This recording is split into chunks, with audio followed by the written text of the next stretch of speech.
Bonjour, bonsoir, bienvenue sur le plateau de Femmes, le magazine qui donne la parole aux femmes sur tous les sujets qui nous intéressent. Aujourd'hui, nous allons parler de dégustation, de maître de chai, de maître distillateur, de rhum, de Cannes, de Miss Univers, de beauté, de défilé et un peu de scandale. Vous êtes sur Zitata, restez là. Femmes, épisode 235, c'est parti. Femmes,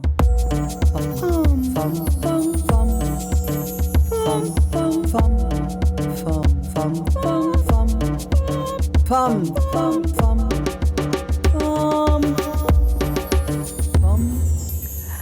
Aujourd'hui, je me trouve avec deux invités, comme tous les mardis sur Zitata, sur le plateau de Femmes. Il y a avec moi Celia Abatucci.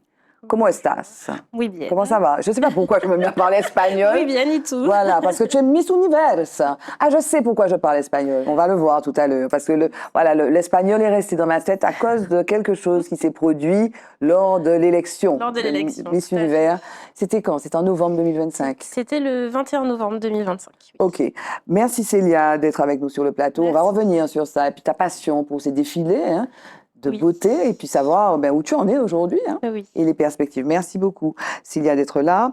Il y a en face de toi Virginie Poupeville. Comment ça va, Virginie? Très bien, ma foi. Ça va? Ça va, Merci, parfaitement. merci d'être avec nous, Virginie. On s'est croisés un peu par hasard. Quand je parlais de Cannes, de dégustation, de Rome, je faisais allusion à toi, bien entendu. Voilà, je faisais allusion à toi. Est-ce que vous pouvez vous présenter, Virginie? On commence par toi. Est-ce que tu peux te présenter, s'il te plaît? Donc, je m'appelle Virginie Poupeville, je suis maître distillateur et maître de chai depuis maintenant 18 ans sur mon île natale, la Martinique, et je suis experte rhum et je fais rayonner ce savoir-faire de nos îles. On va pas être Chauvine. chauvine. Oui. Voilà, à travers le monde. Parce que tu as voyagé, tu disais. Je voyage et je monte des distilleries maintenant à l'international. Et alors, tu as eu un parcours. On va revenir à ton parcours tout à l'heure. Bien sûr. BTS biochimie. Tu as fait tes études ici, hein, d'ailleurs. J'ai fait mes études en Martinique. Ce fut un choix Oui. qui est à double tranchant. On en parlera. Oui. Peut-être ça peut inspirer les personnes qui se posent la question Oui. de réinvestir ce qu'ils ont appris ou leurs compétences au Oui. pays. C'est vrai que c'est un choix que j'ai fait de rester sur mon île. Ok, tu es maman de martiniquaise, papa corse. C'est ça. Ma Oui. mère, elle est de Rivière-Pilote. Oui. Famille d'Abadie de Lure, mais mon père est corse, donc c'est deux îles, deux insularités, Oui. des caractères, ma foi, assez bien trempés. Oui. Mais apparemment, ils s'entendent très bien, comme Tant mieux. larrons en foire. Tant mieux, tant mieux, tant mieux. Et Je alors, ne sais pas si c'est sur le dos des continentaux, mais ils s'entendent très bien. Les deux mots. atomes crochus. Pardon? Ils ont des atomes Tant crochus. mieux, puisque Ouais. voilà, Voilà. puisque Virginie est avec nous. Et alors, donc, mais est-ce qu'il y a un intérêt pour parce que nous, Martinique, on est vraiment une terre de sucre de canne par notre histoire, bien entendu, l'esclavage, la colonisation, et de rhum. Est-ce que la Corse a un passé comme ça, ou un intérêt pour les alcools? Oui, alors figurez-vous qu'il y a des hurluberlus en Corse qui ont décidé de faire du rhum. Je n'y suis pour rien. Mais ils plantent de la canne, une variété particulière qui s'adapte aussi à la saison froide qu'on peut avoir en Corse. Oui. Et ils font donc du rhum, pur jus de canne. Mais il y a aussi plein d'autres alcools et des eaux de vie. Donc oui, la distillation est aussi dans leurs veines, probablement de façon différente, mais ce serait intéressant pour moi d'aller étudier un petit peu là-bas, savoir un petit peu s'il y a des correspondances et si mes parents ont aussi ce genre de correspondance autre qu'amoureuse. Alors, je t'ai présenté Célia comme étant intéressée par Miss Univers. Tu as participé à Miss Univers. Est-ce que tu peux te présenter, s'il te plaît? Oui, donc Celia Abatucci, donc Miss Univers Martinique 2025. Donc j'ai représenté la Martinique au cours de cette belle aventure qui était Miss Univers 2025 en Thaïlande durant un mois. Et l'élection finale, enfin la finale, s'est déroulée le 21 novembre et je suis rentrée début décembre. Ok, je te propose qu'on regarde une petite vidéo pour nous remettre dans l'ambiance de la Thaïlande ce 21 novembre. À Miss Univers en Thaïlande, le drame continue, faisant réagir jusqu'à la présidente du Mexique. On récapitule un instant, ce mardi, Nawat Itzhara-Grésil, animateur et membre de l'organisation thaïlandaise de Miss Univers, avait pris à partie Miss Mexique, Fatima Bosch, sur fond de conflit avec le comité mexicain du concours. If you follow the order from your national director, You are the man. Tout était monté dans les tours. I still talking. Listen. Security. La jeune femme en était alors sortie en larmes et s'était insurgée devant les caméras. And no one can shut our voice. And no one will do that to me. Depuis, la polémique a pris de l'ampleur. Elle a fait réagir jusqu'à Claudia Sheinbaum, qui n'est autre que la présidente du Mexique, pays où Miss Univers est un concours plus suivi qu'en France par exemple. La femme a rendu hommage à Fatima Bosch, estimant que sa réaction était un exemple de la manière dont nous, les femmes, devons nous exprimer face à l'agression. Nawat Itzhara-Gricil a également été publiquement désavouée par le président de Miss Univers. Voilà, donc ce jour-là, 21 novembre, donc Miss Univers, il y a eu un gros scandale. Là, on a vu sur ces images donc la Miss Univers, donc Fatima Bosch, Oui. qui a été élue. Qui a été élue. Elle a été maltraitée par l'organisateur local, Oui. qui s'est fait remonter les bretelles par tout le monde, et notamment par le président de Miss Univers. Oui. Il a dû s'excuser, il était en larmes, etc. Même la présidente, comme elle est mexicaine, Miss Univers, la présidente Claudia Sheinbaum est montée au créneau pour dire que c'était pas supportable. Mais ce qu'on a appris après, alors on va revenir à ce qui s'est passé en Thaïlande, c'est que parce qu'il y avait manifestement des problèmes entre les organisateurs du Mexique et Miss Univers. C'est ce que disait le représentant local de Miss Univers. Mais ce qu'on a appris, c'est que le représentant de la franchise Miss Univers au Mexique, c'est un sacré larron. C'est un type qui était recherché, qui a été mis en examen, poursuivi. Il s'appelle Raúl Rocha Cantu. Il était poursuivi pour trafic d'armes, trafic de drogue et de combustible. Et je ne sais pas où il est d'ailleurs, il est peut-être encore dans la nature. Qu'est-ce qui s'est passé? Alors effectivement, il y a eu pas mal de... Je pense que mon année a été la pire des années. Il y a eu pas mal de scandales. Donc effectivement, ce qu'on a pu voir en image, Oui. où effectivement, Nawat... Oui, Nawat, on l'appelle Nawat, oui. On l'appelle Nawat. Oui. C'est le directeur du comité de Miss Univers Thaïlande. Oui. Et c'était aussi le host country qui nous recevait et qui organisait toutes les activités en Thaïlande à Miss Univers. Mm-hmm. Et effectivement, c'était ce clash, on va dire, s'est passé au tout début de l'aventure, quand on a reçu nos écharpes officielles, donc pas les écharpes de nos pays, mais nos écharpes officielles où on avait une petite écharpe avec juste marqué notre pays. Et en fait, à cette remise d'écharpe, il a effectivement été très désagréable, si je peux le dire. Pour tout le monde. Pour tout le monde. C'était pas dirigé... Enfin, ça, on l'a compris après. Bon, ça fait très telenovela, mais effectivement, il y avait beaucoup d'échanges qui se passaient pas bien entre le comité Miss Univers et le comité Miss Univers Thaïlande, Oui. parce qu'il fait partie aussi du comité Miss Univers. Oui, ça oui. aussi, ça n'a pas été dit, mais il a des parts dans Miss Univers, Oui, donc oui. il fait partie aussi. Et effectivement, il n'était pas content parce que certaines filles ne suivaient pas les règles. Donc les règles, c'est-à-dire poster pour les sponsors. Parce que, tous les jours, c'était pas du tout un camp de vacances. Hein, vraiment, c'est du boulot, quoi. C'était du boulot. Il y a des publicitaires, des publicitaires. On était des panneaux publicitaires. Et en fait, c'est un milliardaire. Hein, c'est pas quelqu'un qui fait ça parce qu'il a la passion des concours de beauté. C'est un milliardaire. C'est pour le fric. C'est pour l'argent. Il y en a beaucoup. Hein, c'est pour l'argent qui se mettent dans ces concours. Oui. Mais effectivement, c'était un peu compliqué. Et il s'en prenait à certaines filles qui ne suivaient pas les règles. Et c'est tombé sur Miss Mexique. Mais je pense que Miss Mexique, à ce moment-là, c'était un peu un dommage collatéral des précédents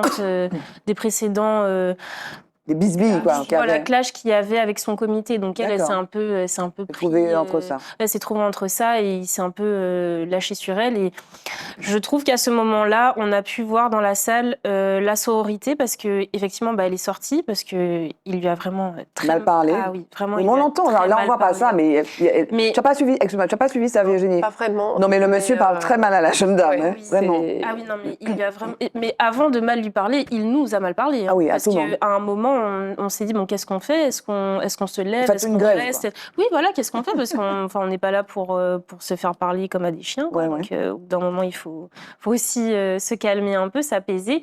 Et c'est vrai qu'il lui a extrêmement mal parlé. Elle est sortie de la salle. Il y a une forme de solidarité. Il y a une forme de solidarité qui s'est montée autour d'elle. Et c'est là où j'ai trouvé qu'effectivement, oui, pour... alors, pas tout le monde, mais pour certaines, le concours est important, mais nous, en tant que femmes, et notre valeur en tant que femmes, c'est aussi important. Et on ne peut pas non plus se laisser mal. La dignité. La dignité, voilà, c'est important parce que déjà on est des jeunes femmes qui se mettent en avant, donc sur des concours de beauté, quelque chose de très superficiel, on se fait beaucoup critiquer, etc. Donc c'est quand même très dur. Donc c'est pour ça que quand j'en parle à des jeunes filles ou des jeunes femmes qui sont intéressées par ce monde-là, je leur dis il faut vraiment être très blindé mentalement et psychologiquement parce que c'est très dur, c'est très dur. On voit le côté des paillettes et tout, mais là on l'a vu cette année, mais je pense que des scandales comme ça, il y en a dû en avoir. Il y a le côté bling bling glamour, mais comme tu le dis, ce type est milliardaire. Alors, ce qui peut être aussi très particulier, c'est que c'est un homme, mais quand il s'exprime, il parle aux femmes là, mais c'est inconcevable. C'était très violent. C'est violent, c'est violent. Et effectivement, il y a de l'argent derrière, quoi. Tu as déjà regardé. C'est très surprenant parce que l'image extérieure. Alors moi, je suis vraiment éloignée de ça, mais l'image qu'on a, c'est plutôt le savoir-être, le savoir-vivre, l'éloquence, les belles manières, et on s'attend plutôt à des personnes qui gravitent autour des femmes. Modèles dans ces... C'est ce que j'allais dire, toutes ces qualités-là, elles sont imposées aux jeunes femmes qui se présentent à ces concours, mais les personnes qui gravitent autour, c'est pas tout le temps... Mais est-ce que finalement, ça ne met pas en lumière précisément le fait que cette beauté des femmes, et puis toi, peut-être tu vas nous dire tout à l'heure pourquoi tu fais ça, mais c'est un rêve parfois d'enfants, jeunes filles qui voient ces concours. Tu as des pays qui sont spécialisés, le Mexique ou bien la Colombie par exemple, ou bien la Thaïlande. Les filles sont formées, c'est vrai, des objectifs, on les prend très jeunes, etc. Est-ce que finalement ces scandales ne mettent pas l'accent et ne donnent pas raison à ceux qui sont les contempteurs de ces concours, les gens qui sont contre, qui disent mais c'est de l'exploitation en fait. Parce que ceux qui sont autour, qui gravitent, c'est des franchises qui se monnaient probablement je ne sais pas combien. D'ailleurs, si le monsieur, Raoul Rocha-Cantu, si tu veux, il n'est pas très fréquentable, il a peut-être aussi fait son beurre dans ce système-là. Est-ce que ça ne met pas l'accent finalement sur un petit peu l'exploitation? Quand vous êtes là, on vous dit d'être propre sur vous, d'être bien jolie, de marcher droit, de poster. Et puis ceux qui sont autour, ils sont là pour se faire de l'argent, ou se faire un nom parfois. Voilà, Alors, personnellement, moi, c'est pas non plus un monde que je connaissais. Je me suis présentée parce que j'avais envie de me challenger. J'étais pas comme certaines filles qui, effectivement, c'était un rêve depuis qu'elles sont petites, où elles sont effectivement dans des écoles, elles ont vraiment, elles sont un peu matrixées par ces concours de beauté. Mais c'est quelque chose où j'ai découvert l'envers du décor. L'envers du décor, et j'ai appris beaucoup. J'ai pas été déçue ni surprise, mais je me suis dit, c'est comme ça que ça fonctionne. Et tu as envie de continuer? Alors non. Normalement, c'est une question que j'aurais dû poser à la fin. Bon, mauvais suspense là. On peut en reparler à la fin, mais... Non, mais vas-y. J'aurai 32 ans cette année. C'était une expérience. C'était une expérience qui m'a quand même beaucoup apporté. Du positif, du négatif, mais je suis quelqu'un de positif, donc je veux toujours... mettre l'accent sur le positif. J'ai appris beaucoup, mais aussi je me suis dit effectivement c'est un monde qui est très dur en fait. Et moi du coup j'en ai 31, mais là j'en ai 32. Et on était 122 filles dans ce concours, et il y en avait certaines qui avaient 18-19 ans. Et je me dis mais c'est violent.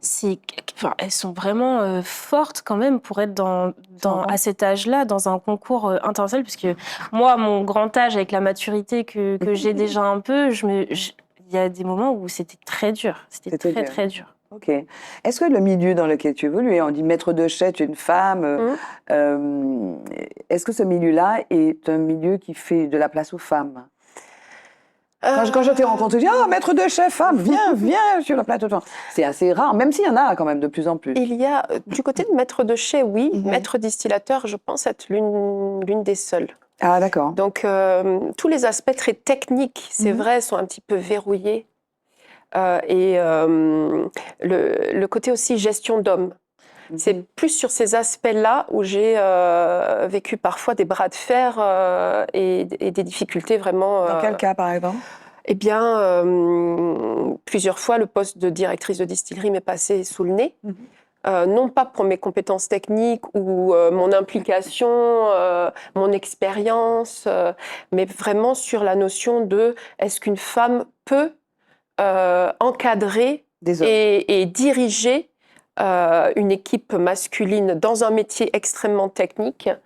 Est-ce que ça ne va pas venir en opposition à sa vie familiale parce que j'ai 4 filles et on m'a dit mais on va pas te proposer ce poste parce que c'est pour ton bien, c'est pour que tu dois t'occuper des enfants. sois pas overbooké entre ta famille et le travail. J'ai remercié, j'ai dit c'est vraiment gentil de penser à moi, mais vous savez ça va bien se passer. Et mon mari à la maison. Vous savez, le directeur de distillerie qui m'a embauché, il était aussi père de 3 enfants et ça lui a pas posé de problème a priori. Voilà,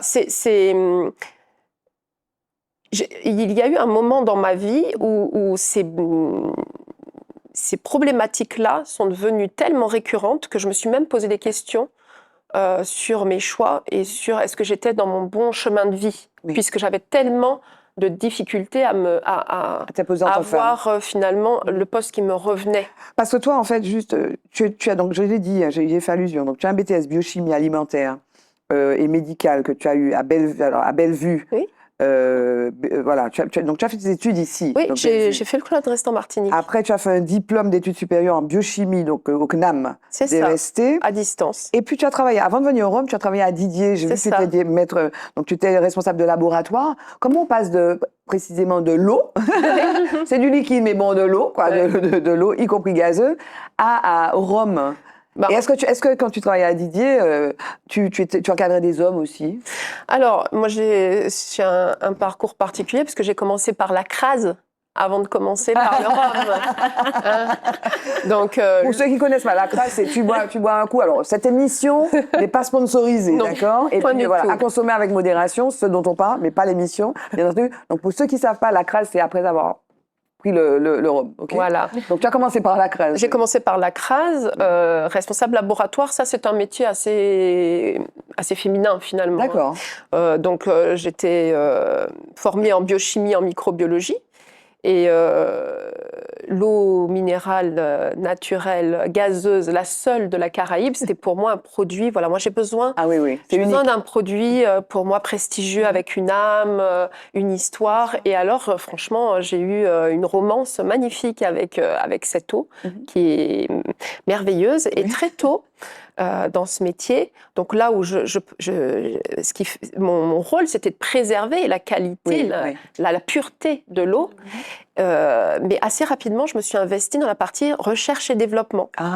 Et à savoir qu'une grande partie des eaux minérales naturelles gazeuses aromatisées de Didier, c'est moi qui les ai développées. D'accord. Et j'ai aussi collaboré à un projet où on avait mis en place un processus pour enlever le fer et le manganèse, que la source de Didier, qui est très profonde, elle passe par des poches d'anciens magmas en fusion. C'est pour ça qu'elle est naturellement gazeuse et elle vient arracher à la roche ces minéraux. Et parmi ces minéraux, il y a les super bons pour la santé, bicarbonate, etc. Mais il y a aussi le fer et le manganèse qui apportent un peu de lourdeur à l'eau.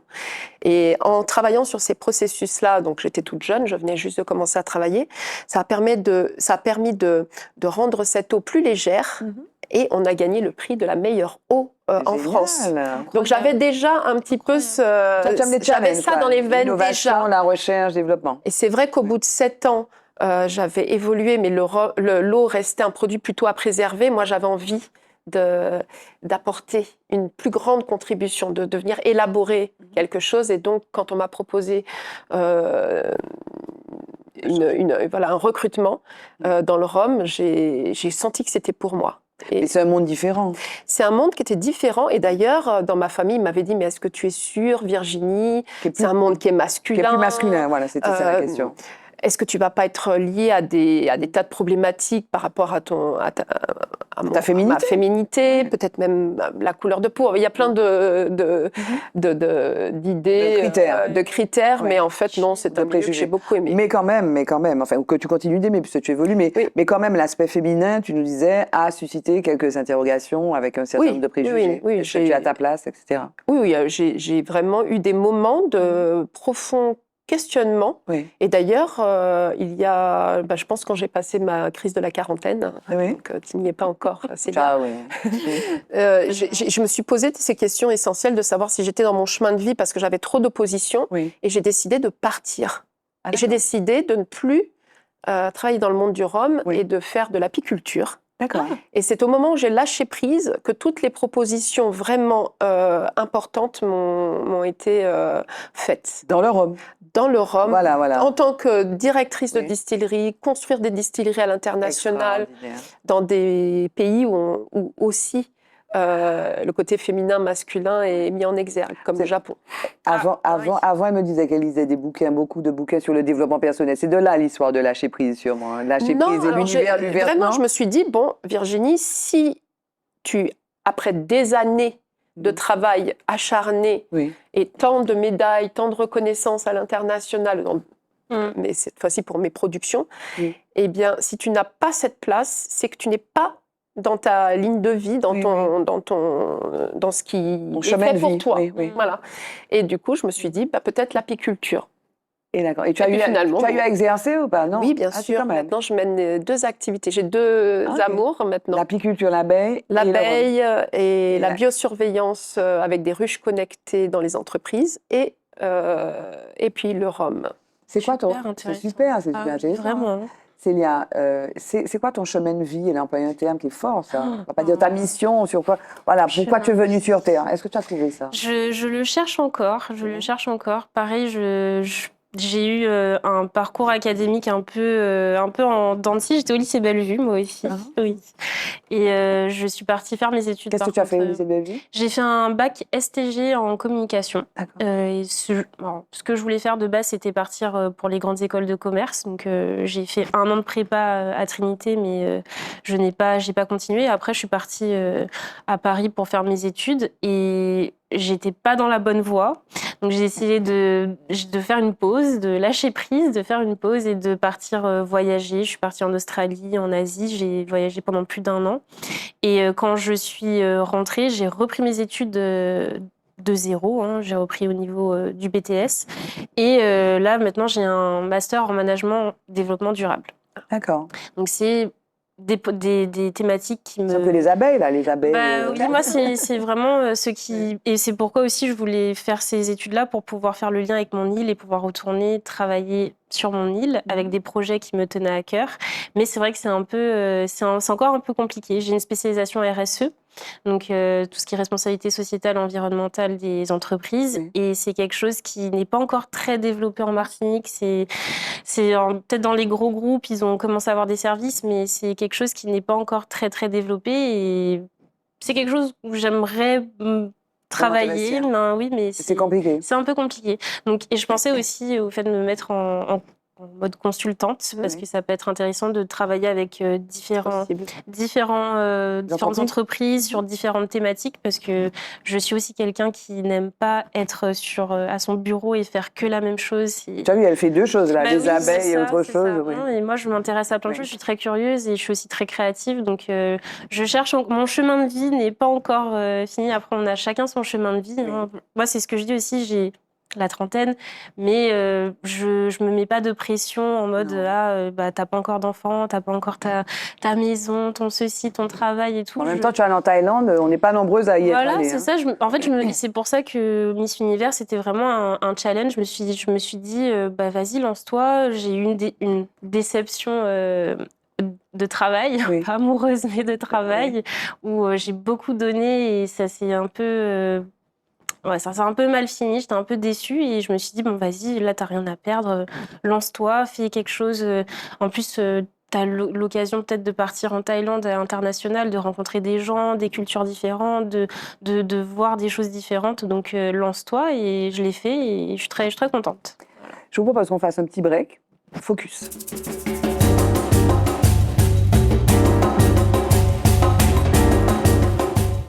Dans Focus, je veux vous parler de 2 choses. Une chose un peu grave et puis une autre chose un peu plus souriante. Je veux vous parler d'abord du Groenland. Ces jours-ci, on parle beaucoup du Groenland. C'est un glaçon de 2 millions de kilomètres carrés sur lequel notre ami Donald veut faire main basse, n'est-ce pas? Le Groenland, c'est un peu plus de 50 000 personnes. Et donc, vous savez que le Groenland dépend de l'Union européenne. Parce que le Groenland, c'est un territoire autonome du Danemark. Mais c'est un territoire autonome.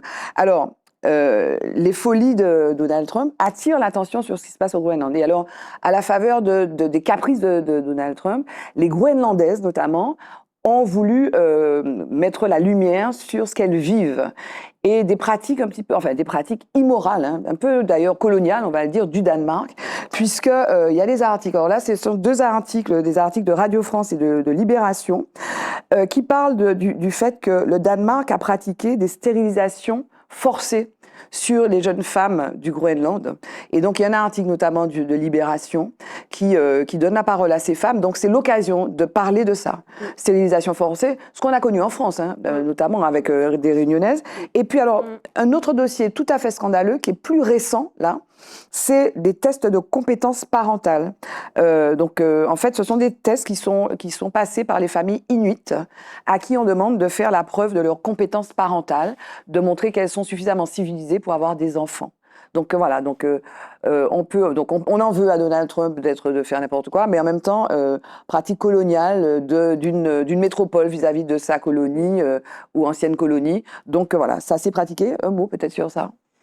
Ça témoigne quand même de la manière dont on considère les personnes. Là, ces deux exemples où on voit bien qu'il y a une considération extrêmement dégradante de l'être humain. Et notamment de la femme. Alors, des stérilisations sur un caillou gigantesque où il n'y a que 50 000 personnes, là, faut m'expliquer. Surtout la logique mathématique. Surtout pour à dessein, apparemment, de limiter les naissances. Mais pourquoi vouloir limiter les naissances? C'est ce que dit Virginie. Il y a 2000 km², il y a 50 000 personnes, il n'y a pas de problème de surpopulation. Non, mais vraiment. Et puis, en plus, le sujet de la compétence parentale. Mais en plus, c'est quoi? C'est du coup le Danemark qui impose ces tests aux femmes inuites, du coup? Oui, alors, face au scandale et à la pression de Donald Trump, le Danemark a annoncé le 21 janvier renoncer à ces tests. Donc voilà, ils renoncent. Mais ça, c'est récent, en fait. C'est tout à fait récent. Parce qu'il y a eu le focus sur ces problématiques-là. Mais je trouve que c'est là où on voit aussi l'importance de la voix. C'est important. Parce que là, ces femmes-là, avant les histoires avec Donald Trump, peut-être qu'elles n'avaient pas l'exposition. Oui. Et pour donner leur voix et dire, en fait, on a vécu ça, on est en train de vivre ça et c'est pas normal. C'est vraiment pas normal. Mais ce sont des sujets, en fait. Je te dis, quand on parle de ça, ça te rappelle ce qui s'est passé à La Réunion, les enfants de la Creuse, les stérilisations forcées, etc.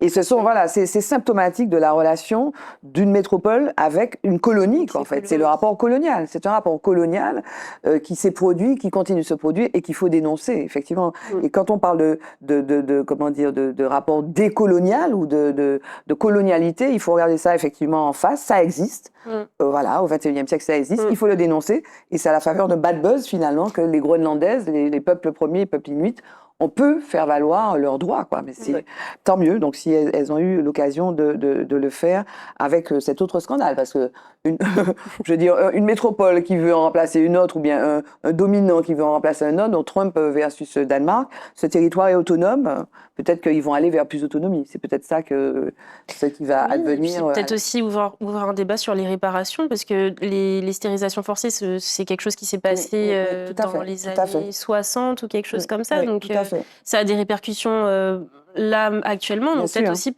ouvrir un débat sur la réparation. Tout à fait. Qu'est-ce que le Danemark prenne ses responsabilités? 4500 stérilés ont été posés sur des jeunes filles sans leur consentement entre 66 et 70. 4500. Il n'y avait pas de problème de surpopulation. Alors, on va passer à un sujet un peu plus gai, vous voulez? Oui. Est-ce que vous connaissez un sujet qui n'est pas drôle, mais qui est important et qui montre qu'il y a des combats encore à mener pour les femmes. Et peut-être la Martinique peut jouer un rôle parce que du coup, on est sensible particulièrement à ces problématiques-là. Tout à fait. Est-ce que vous connaissez Jill Scott? Oui. Tu connais Jill Scott? Oui. Moi, j'adore Jill Scott et je suis super contente parce qu'elle va sortir un album après 10 ans. Après 10 ans, elle va sortir un album, c'est To Whom It May Concern. Je vais vous proposer qu'on écoute un petit bout tout à l'heure. Mais avant, donc, j'ai sélectionné Golden. Vous connaissez Golden? I'm Golden. On écoute un petit extrait de Golden, si on peut.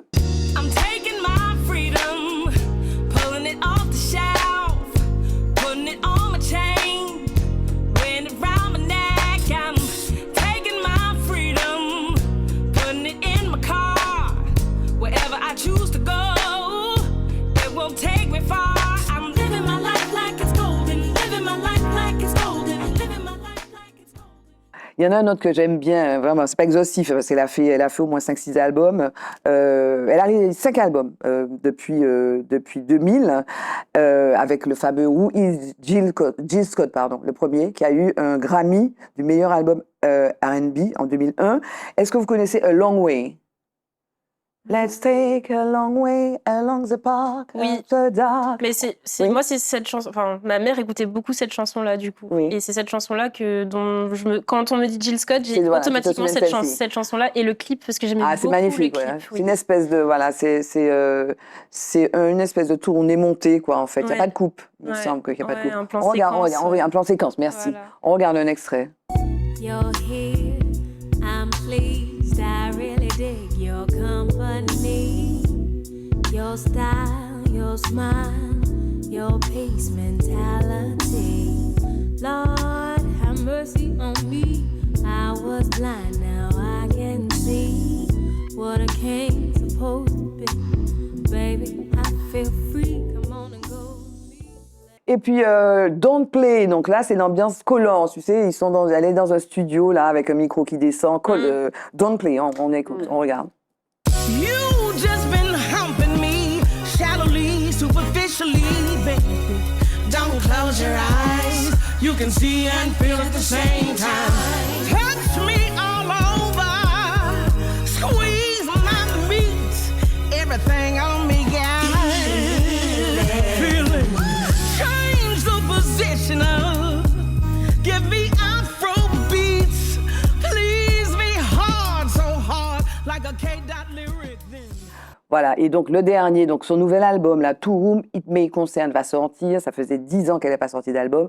On écoute et on regarde un extrait donc, de Beautiful People, super, Jill Scott. It resonates in every space. It fills the place of beautiful people. Oh, my beautiful. Beautiful. Beautiful, beautiful, beautiful. Beautiful people. Yes, I love Cancel Mountain. Yes, I love Traverse the Sea. Yes, I love is the art of war, conquering all algorithms. Voilà, Beautiful People, donc extrait du prochain album qui arrive bientôt, To Whom It May Concern, Jill Scott. Tu connais Jill Scott, hein, tu me Oui, disais, Virginie. je l'écoute sur YouTube et j'aime bien, oui. Ah ouais, Ouais, ouais. elle a une sacrée personnalité, elle a du peps. New c'est une Soul, diva, hein. c'est gay, c'est Ouais. gay, ouais. Il y a un morceau que j'aime beaucoup aussi, c'est Blessed, I'm Blessed.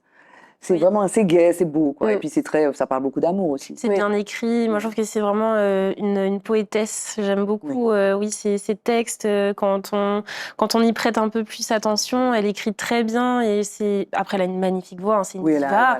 Mais je trouve ça. qu'elle elle a une belle plume Oui. aussi. Ouais. Donc voilà, je voulais juste partager ces goûts-là avec vous, j'ai le droit. Hein. On continue, mot de femme.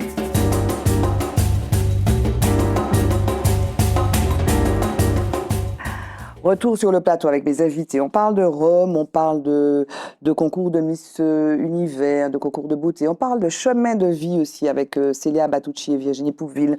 J'ai oublié, on a parlé de plein de choses, hein, s'agissant du Rhum. On a parlé de ce monde d'hommes, qui était peut-être le monde du Rhum. Mais c'est quoi, maître de chai, maître distillateur? Ah, c'est mystérieux. Hein. Tu sais, toi? Non.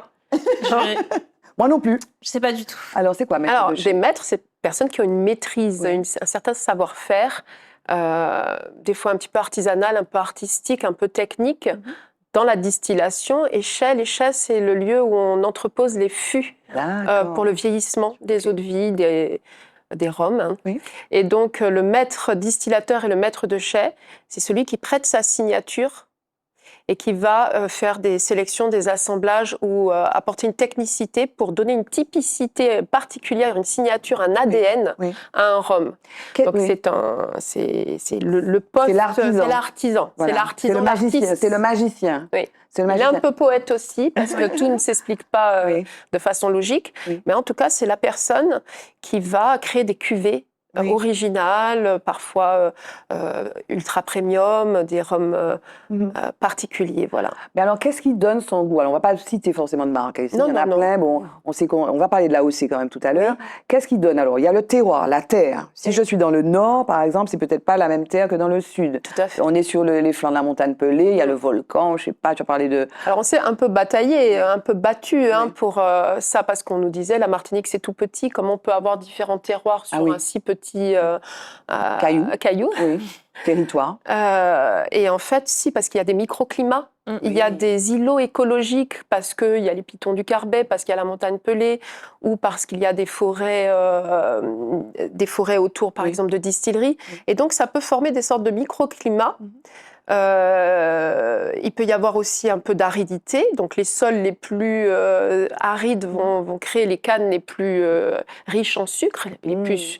Voilà, puisqu'en fait, la richesse en sucre des cannes, c'est parce elles vont lutter contre la période de carême où il fait chaud, il n'y a pas d'eau, et donc elles vont se gorger d'eau et de sucre, et c'est à ce moment-là qu'on les récolte. Donc, finalement, ce qui pourrait parfois être un inconvénient, favorise finalement une typicité particulière, un terroir. Donc, mais ça, maître de chez distillateur, tu n'es pas responsable de ça? Si, parce que par exemple, dans mon métier, je peux être amenée à décider de faire une cuvée sur une parcelle particulière parce que j'ai remarqué au cours des campagnes qu'elle surexprimait des notes...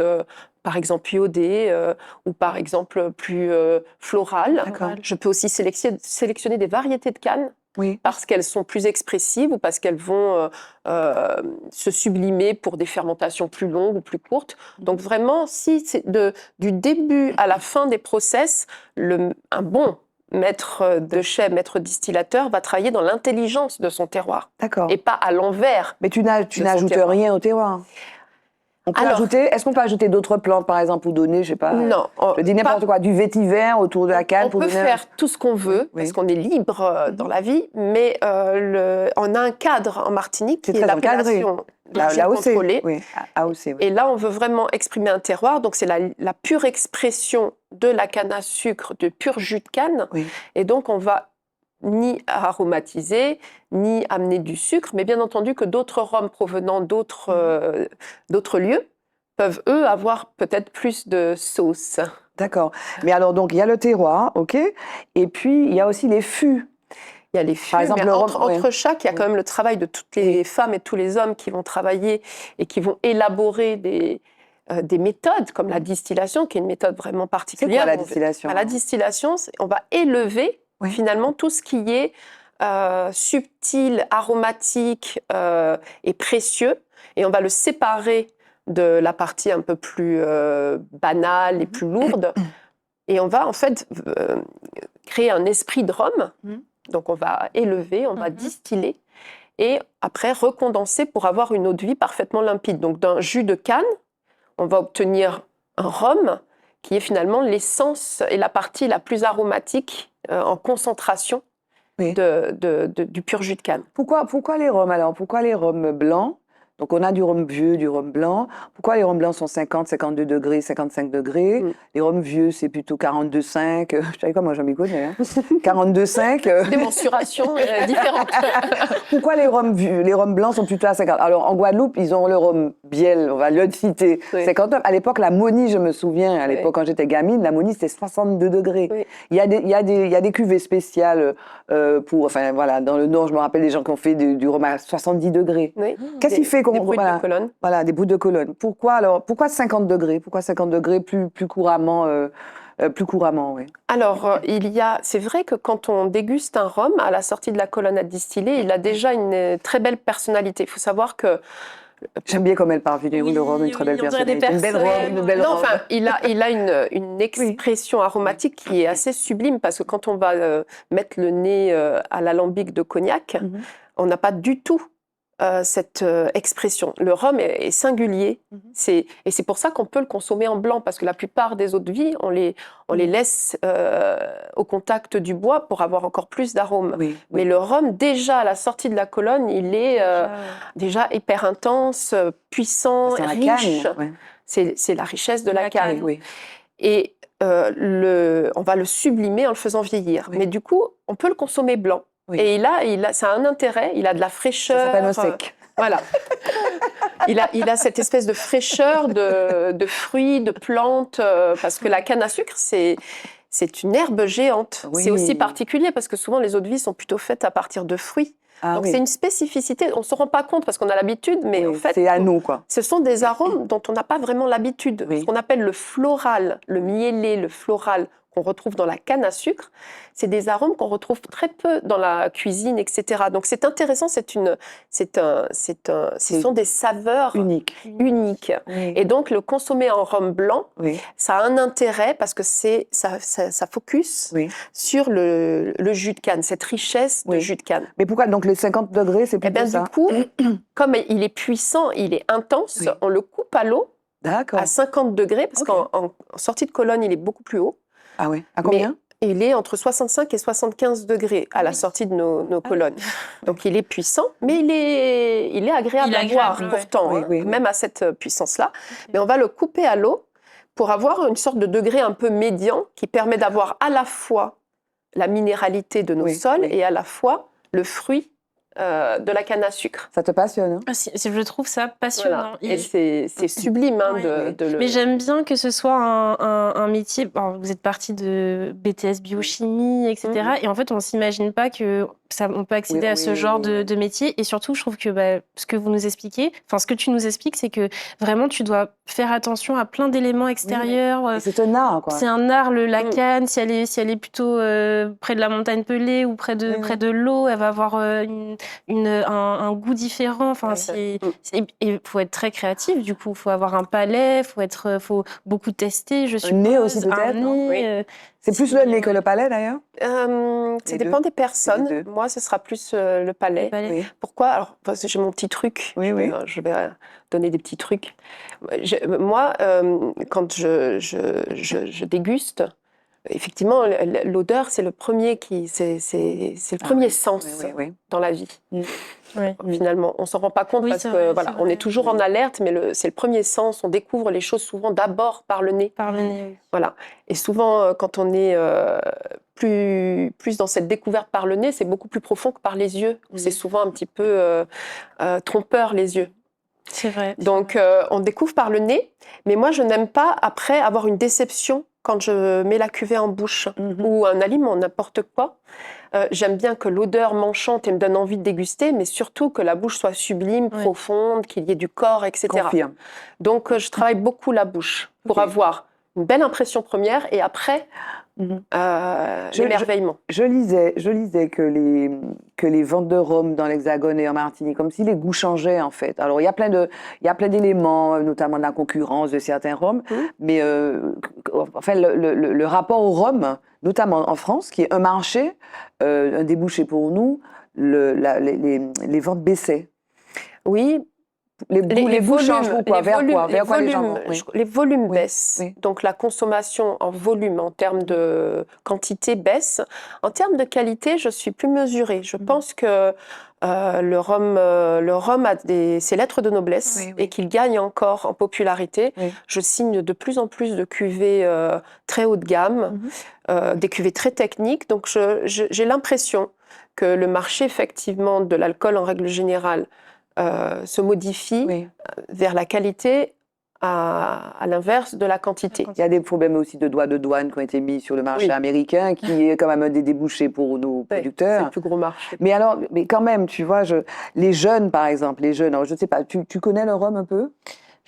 Oui, par nécessité. En soirée, quoi. C'est vrai que après, je bois pas beaucoup d'alcool aussi. Mais les jeunes, c'est pas une incitation, c'est une émission, mais on parle de choses techniques. Mais les jeunes, par exemple, quand on voit dans les clips, par exemple, on va pas donner le nom, mais c'est pas du rhum. C'est pas du rhum. Ils boivent autre chose, que ça soit les Américains, les Martiniquais, les Guadeloupéens. Ils te parlent d'une boisson alcoolisée qui coûte d'ailleurs un peu d'argent, mais c'est pas le rhum, quoi. Pourquoi le rhum a du mal à se faire peut-être qu'ils en boivent, hein, mais si tu veux, l'image n'est peut-être pas aussi répandue que cette boisson que je ne vais pas citer. Oui, et tu sais de quoi je parle. Oui, il y a des effets de mode. Oui. Les rappeurs ont notamment, beaucoup mis la lumière sur l'alcool contraire de celui plutôt consommé par les Blancs américains. Oui. Donc, ils sont venus à contrario avec le deuxième alcool qui était consommé. Oui. Donc, il y a eu comme ça un clivage entre les deux. Le rhum a quand même des aficionados et Oui. moi j'ai beaucoup de jeunes qui s'intéressent à mon métier. Oui. J'ai eu pendant les journées du patrimoine une jeune femme qui est venue me voir en me disant « Oh là là, j'ai trouvé passionnante votre masterclass » et qui est devenue maître de chai des années plus tard. Génial, Et qui est venue me voir encore toujours à cette occasion des journées du patrimoine en me disant « Vous savez, j'ai été embauchée Oui. grâce à vous, c'est vous qui m'avez inspirée ». Super. Donc non, les jeunes, ils ont du palais, Oui. ils ont du goût, ils achètent des cuvées à plusieurs, mais des cuvées premium. Et si ce marché évolue vers la qualité et le sens du goût plutôt que sur les quantités, enfin moi, qui suis mère de famille, je m'en porte Oui, pas tant mieux, mal. tant mieux, tant mieux, C'est tant pas mieux. Mais plus bon, mal. après, puis, ce qu'il faut, c'est se rendre compte qu'on a un vrai savoir-faire Oui. et un produit d'exception. Oui. Et c'est dommage peut-être d'aller chercher des cuvées beaucoup moins élégantes ou beaucoup moins raffinées sous prétexte que c'est plus à la mode ou moins à la mode. Mais Après, bon, bah, oui. c'est une façon différente de mettre en valeur nos produits. Et Oui, je trouve ça. que c'est pas plus mal. Et puis c'est l'occasion pour moi de dire qu'en décembre 2025, la Martinique a reçu lors de la 8e édition des Caribbean Rum Awards, organisée à Saint-Barth, a remporté le prix, la médaille d'or, c'est ça? On a Remporté gagné. le World Championship, voilà. C'est Vous ça, avez on a remporté eu le prix du meilleur rhum au Voilà. monde. C'est une cuvée que j'ai signée. voilà, le meilleur rhum du monde. Le voilà. meilleur rhum du pour le monde. rhum de Paz Cuvée Prestige XO. C'est quoi ça. XO? XO, ça veut dire extra old. Ok. C'est des mentions qui signifient au-delà de 6 ans de Ok. vieillissement. Mais là, c'est une cuvée qui est plutôt sur les 11 ans et demi, 12 ans. D'accord, donc c'était le titre du meilleur rhum du monde. Maman, bravo. Incroyable. Bravo de Et alors, c'est qui les concurrents? C'est les Jamaïcains? C'est qui les concurrents? Et il y avait des concurrents. Alors déjà, le jury était international. Il y avait donc des personnes des métiers de bouche et des métiers spécialistes, experts. Donc c'est un beau jury à l'international. Et puis on avait des concurrents de Guadeloupe, de toute la Caraïbe. Et les rhums ne sont pas catégorisés, c'est-à-dire qu'on concourt vraiment au même niveau que tout le monde. Et alors, j'ai vu, donc il y a le Mondial du Rhum là, qui va se tenir à nouveau, là, du 9 au 11 février 2026. Donc vraiment, il y a des rendez-vous, il y a des sites internet qui sont consacrés au rhum. Il y a vraiment des gens qui sont passionnés. Il y a par une le rhum. passion, il y a des collectionneurs de fous. Et puis, il faut voir le rhum dans son intégralité. Il y a du spiritourisme, il y a des métiers qui se créent tout autour de la filière rhum, en fait. Hein. Okay. On estime qu'une distillerie, ça fait vivre à peu près 200 familles. D'accord. Dans toute la sphère autour de la distillerie. Il nous reste très peu de temps. Oui. On n'a pas vu le temps passer. Oui, Il faut parler de nom. Intéressant. Il faut parler de nom. Un homme à ce stade de l'émission.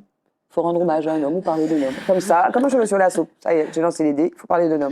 Célia, tu as quelqu'un en tête? Oula, tu me prends de Virginie, court. Virginie. Beaucoup d'hommes m'ont inspirée. Je vais parler parce que ça me vient comme ça. Parce qu'à brûle pour point comme ça, j'ai mon collaborateur qui est ce qu'on appelle un préparateur de rhum. C'est-à-dire que moi, je suis la vision, le créateur, lui, il va cuisiner quelque part. C'est lui qui va avoir la science du détail. Et il a eu un accident il n'y a pas très longtemps. Et du coup, je pense à lui parce que sans sa science, sans son côté méticuleux et sa finesse de travail, j'en serais pas là où je suis. Il s'appelle comment? Il s'appelle Édouard. Ok, on rend hommage à Édouard. On rend hommage à Édouard et pour inspirer d'autres hommes ou d'autres femmes, qu'importe. Il vient pas du tout du domaine, il n'a pas ce domaine d'expertise à la base. Il était mécanicien auto, donc rien à voir. Mais il y a des talents en Martinique et chacun peut développer son talent. Si on sent qu'on a un talent particulier ou des aptitudes particulières, il ne faut pas hésiter à toquer aux portes des distilleries pour se faire embaucher. La preuve, c'est que pour moi, c'est l'un des meilleurs préparateurs que j'ai eu de ma vie. Il est excellent dans son domaine. Bravo, Édouard. Et tu as eu le temps de réfléchir, Célia? Oui, C'est qui ton Édouard à toi? Non, mais je vais faire encore un petit remerciement à mon directeur de comité, Monsieur Zamor, qui m'a accompagnée durant cette expérience. Steven Zamor. Oui. Parce que c'était une première fois aussi pour lui, avec la licence de Miss Univers Martinique. Donc, ça n'a pas été très facile non plus pour lui. Mais voilà, je suis quand même très contente d'avoir fait cette expérience-là avec lui. Et j'ai appris beaucoup aussi à ses côtés. Et c'est quelqu'un de très travailleur et qui a une belle vision. Et alors, avec cette écharpe, tu participes à des manifestations J'essaye. Donc là, en ce moment, je suis en train de travailler sur mon projet humanitaire parce que alors, en partant à l'international, on devait préparer un projet humanitaire, parler d'une cause qui nous était chère et la mienne, c'était la précarité menstruelle. Donc c'est un sujet dont on parle pas assez. Et donc là, je continue dans ma lancée avec l'association d'Antilles et d'ailleurs, notamment, parce qu'elle a un programme où elles font des confections de serviettes hygiéniques réutilisables. Donc c'est quelque chose qui me tient beaucoup à cœur et on essaie de préparer quelque chose pour la journée du 8 mars. Donc voilà. Ok, merci en tout cas. Je fais un petit appel si jamais, que ce soit en tant que bénévole ou en tant que mécène, pour venir nous aider sur ce beau projet, n'hésitez pas à me contacter. C'est pas encore le mot de la fin. Le mot de la fin, c'est juste après ça. Jingle.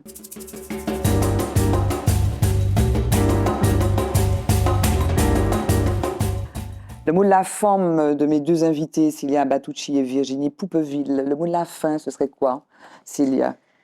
Ce serait oser. Alors, je vais pas dire croire en ses rêves, mais oser, toujours se challenger. Et on parlait de chemin de vie. On a tous et toutes des chemins de vie très, très différents, mais je pense qu'à certains moments, il faut soit lâcher prise, mais aussi croire en soi et se battre pour ses valeurs, pour son engagement. Et moi, c'est ce que j'ai essayé de faire en Thaïlande. J'ai essayé de représenter la Martinique du mieux que je pouvais. C'était pas tous les jours facile, mais je suis quand même très fière de ce beau parcours qui était très enrichissant. Et un petit mot pour les jeunes filles qui seraient intéressées. C'est à double tranchant. Faut se préparer. Mentalement, notamment. Ça peut être très enrichissant, ça peut apporter plein de belles choses, mais aussi quand on n'est pas bien préparé, ça peut être un peu destructeur aussi dans un sens. Et aussi prioriser sa santé mentale, c'est très important. Pour toi, c'est important. La santé mentale, c'est très, je trouve déjà pour nous les femmes, c'est très important, mais d'autant plus quand on est même pour toi, Virginie, d'être dans un métier qui est très masculin, où parfois on te fait douter. Moi, dans mon métier de Miss, où on est très exposé, on est exposé à la critique, on se fait critiquer, on peut avoir des moments de gros doutes. J'ai eu 2 moments de breakdown, on va dire, où j'étais vraiment pas bien, et heureusement que j'étais à distance, heureusement que mes proches étaient quand même là. Mais ouais, j'ai eu 2 moments où je me suis dit non mais c'est pas possible. Qu'est-ce que je suis allée faire, mais qu'est-ce qui m'a appris et tout. Pourquoi? C'était quand? C'était vers le milieu de l'aventure, parce que ça aussi, on n'en a pas vraiment parlé, je vais en parler vite fait, mais dans ce genre de concours, il y a les powerhouse, donc c'est les pays qui ont l'habitude de ces concours et qui ont beaucoup d'argent aussi, parce que ça aussi, faut le prendre en compte quand on vient d'une petite île, un petit caillou comme on le dit. C'est très difficile d'avoir une portée, de se faire remarquer quand on n'a pas derrière un gros comité qui va donner de l'argent à Miss Univers, clairement. Donc, c'était à ce moment-là où j'ai réalisé certaines choses et je me suis dit, on n'est pas toutes sur le même pied d'égalité. Donc, tu vas devoir en faire encore plus et encore plus et encore plus. Donc, tu étais seule? Oui, j'étais toute seule là-bas. J'étais toute seule là-bas et c'était pas évident. C'était une organisation et voilà. Et j'ai eu un deuxième, petite baisse de morale à la veille de la finale où ma valise a disparu. Oui, ça aussi, on n'en parle pas. Comme par enchantement, quoi. Comme par enchantement. Et on l'a retrouvée comme par enchantement dans la chambre d'une candidate. Ok, comme par enchantement. Alors que c'était une valise avec mon nom floqué, avec le drapeau de la Martinique dessus. Donc bon, tu vois bien que c'est Il y a pas des ta coups de valise. vache, quoi. C'est pas, voilà. Oui, et en fait, j'avais ma robe que j'étais censée porter pour la finale qui était dans cette valise. Et tu l'as trouvée, quand même? On l'a retrouvée, mais c'était fastidieux. Hein. D'accord. J'étais déjà en train de me dire, mais je vais devoir aller à la police thaïlandaise pour leur dire que Waouh. j'ai perdu ma robe, comment on va faire? Enfin, c'était rocambolesque, mais j'ai tout retrouvé, je suis repartie avec mes 7 valises, parce que j'avais 7 valises. Et là, aujourd'hui, tu vas faire quoi? Donc là, tu nous as dit management, développement durable. Oui, bah, je cherche un travail. Là, Mais regarde la caméra, donc Célia cherche du boulot, management, développement durable. Elle a une expérience de dingue, elle est allée en Thaïlande, elle a surmonté toutes les épreuves. C'est une battante, donc voilà. Elle a un numéro de téléphone, elle a un Instagram, il faut aller sur son Sur Instagram. LinkedIn aussi, Voilà, j'ai mis à jour. Donc je cherche du travail et puis là, je me concentre sur mon projet humanitaire Oui, parce que c'est quelque chose qui me tient vraiment à cœur et j'ai vraiment envie de donner de la visibilité à cette cause-là. Et puis aussi, je prends soin de moi parce que c'était intense, c'était très intense. On sent ça. Ouais. Merci beaucoup, en tout cas, d'être venue Merci, sur le plateau Barbara. nous parler et échanger avec Virginie. Le mot de la fin, ce serait quoi, Virginie? Mot de la fin, il n'y a jamais de fin. On peut toujours continuer, on peut toujours avancer, Oui. se renouveler. Oui. Je dirais que, puisqu'on est dans une émission un peu dédiée aux femmes, par rapport à travers mon expérience, j'aurais tendance à dire de faire attention de ne pas perdre sa féminité quand on occupe une place ou un métier d'homme. Souvent, on a ce biais de lutter avec les mêmes armes, de faire des bras de fer, ça nous épuise. Alors on parlait de santé mentale, moi j'ai eu des moments d'épuisement. Il faut garder et justement faire valoir notre sensibilité, notre manière d'aborder les problématiques avec peut-être plus de douceur, plus voilà. Alors toutes les femmes ne sont pas identiques, mais il y a des valeurs un peu partagées entre femmes. Et c'est par moments, quand on occupe certains postes, on a ce biais de se masculiniser. De vouloir faire le mec. Et or, prenons le cas d'un maître de chai, ce qu'on cherche, c'est cette touch féminine et pas de faire comme un homme sous prétexte qu'on veut être à égalité. Oui. Donc, ce serait peut-être un peu ça, marrer nos reins, tête marrée, etc. Savoir travailler, être aussi efficace, mais avec notre féminité. Les pour et les contre de la féminité, parce que il n'y a pas de, force aussi. Hein. Oui, rien nous empêche de faire notre métier de façon féminine. Ce sera le mot de la fin. Ce sera le mot de la fin. Le mot de la fin, mais il tombe bien. Voilà. Merci Célia, merci Virginie, merci à vous de nous avoir suivis, merci Johan, merci David, merci Marty. Je vous retrouve avec tout autant de plaisir le mardi 20h10 sur Zitata avec des femmes extraordinaires, inspirantes. Bye bye, à bientôt. Femme.